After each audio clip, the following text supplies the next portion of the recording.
పరిమళము నీదేనా నాలో పరవశము నిజమేనా బొండు మల్లి పువ్వు కన్నా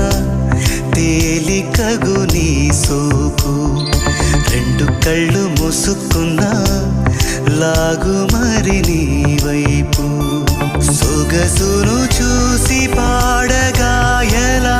కనులకు